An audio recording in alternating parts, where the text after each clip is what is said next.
ज्योति सिंह के वीडियो में यश कुमार मिश्रा का कमेंट। नमस्कार दोस्तों, मैं हूं निश राजपूत, आप देख रहे हैं निश राजपूत ऑफिशियल। आज के इस वीडियो में हम इसी के बारे में बात करने वाले हैं, इसलिए वीडियो को शुरू से लेकर एंड तक देखिएगा।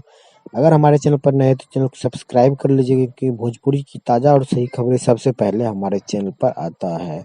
तो जैसे कि आप लोग को पता ही है कि पवन सिंह ज्योति सिंह एक साथ रह रहे हैं और ज्योति सिंह ने पवन सिंह के साथ का फोटो एक इंस्टाग्राम पर सॉन्ग लगाकर इस वीडियो को अपलोड किया है। जैसे इस वीडियो को अपलोड किया है, मात्र 24 घंटे में इस वीडियो पे 2,71,000 के करीब लाइक हो चुका था।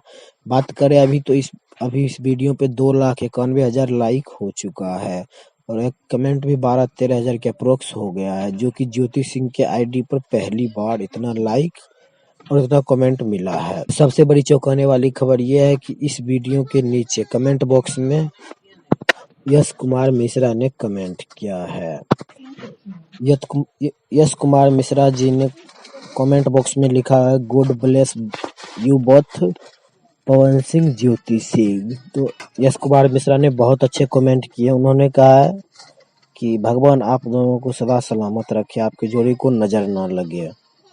तो अभी का ताज़ा खबर यही है कि ज्योति सिंह के आईडी पे पहली बार इतना लाइक और फॉलोवर्स गया होगा और राकेश कुमार मिश्रा ने ज्योति सिंह के वीडियो पे कमेंट किया। तो ये था छोटा सा अपडेट। ये अपडेट आप लोग को कैसा लगा हमें कमेंट बॉक्स में जरूर बताइएगा। मिलते किसी अगले अपडेट के साथ, तब तक के लिए बाय।